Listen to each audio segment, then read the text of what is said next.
Hook. When they laughed there that morning, they had no idea the girl they mocked had trained her whole life for that one moment. The classroom froze. Desks rattled.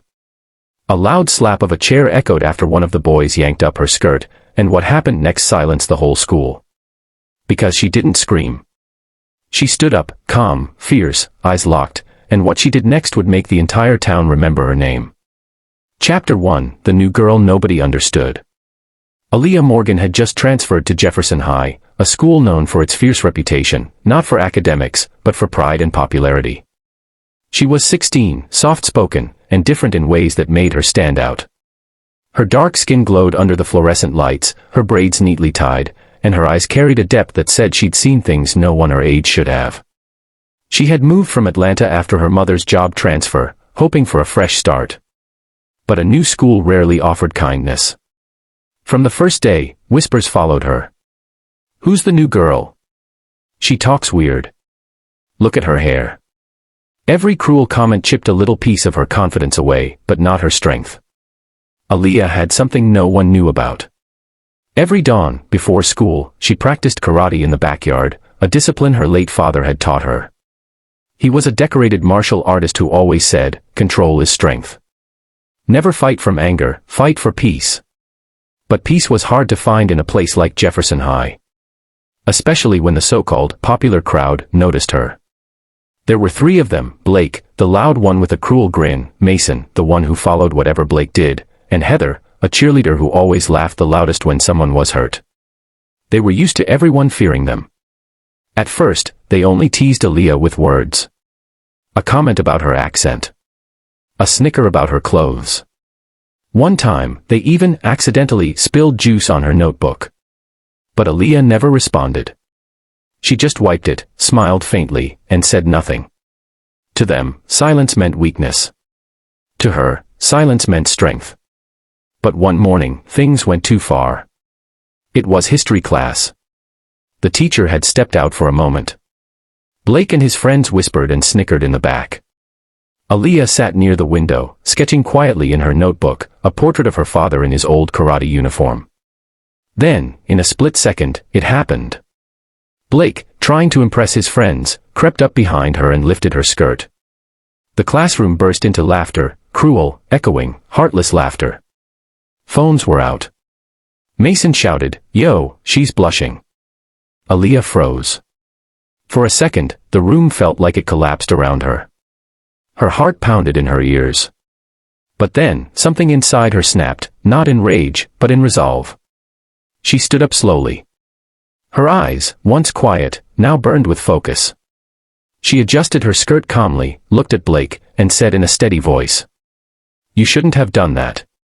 He smirked, "Oh yeah. What are you gonna do about it?"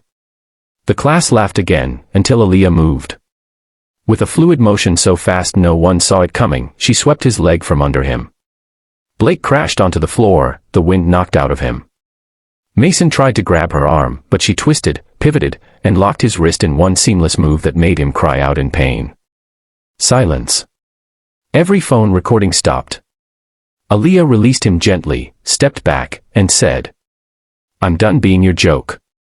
The teacher walked in moments later, seeing two boys on the floor and a room full of stunned faces. No one spoke a word. That night, the video spread across the school. Karate girl flips the bullies. Some mocked her, but most were impressed. Even those who laughed before now looked at her differently. But Aaliyah wasn't proud. She wasn't happy. She went home crying that night, not because she fought back, but because her father had always told her, strength is not about proving. It's about protecting. She wished he was there to guide her. Little did she know, the next day would test that lesson even more deeply. The next morning, Aaliyah walked into school quietly. Every hallway whisper seemed to follow her. Some kids nodded at her in respect.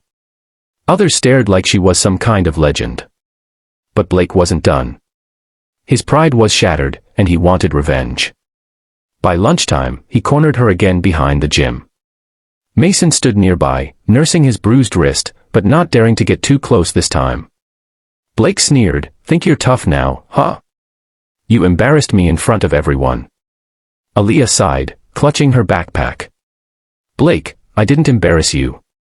You did that to yourself." That line hit him harder than any punch could.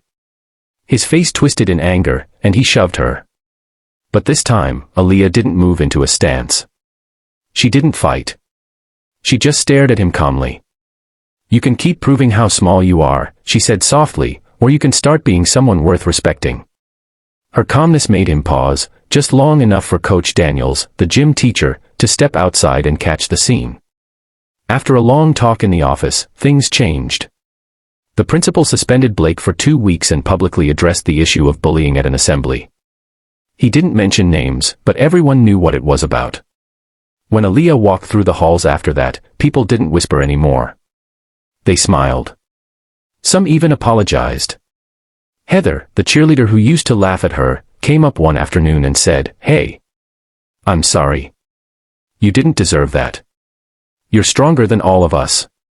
Aaliyah smiled faintly. "You don't need to say sorry. Just treat the next person better than you treated me." From that day, something shifted at Jefferson High. The laughter that used to sting became conversations. The same class that mocked her started asking her for help with assignments. And when the school hosted a Respect and Resilience Week, Aaliyah was invited to speak. She stood on stage, nervous at first, but then steady as her father's words echoed in her heart. "I didn't fight them because I wanted to hurt them," she said. "I fought because I wanted them to stop hurting others. Everyone deserves respect, no matter what they look like, or where they come from. Don't let silence make you a victim. But don't let anger make you lose your peace either."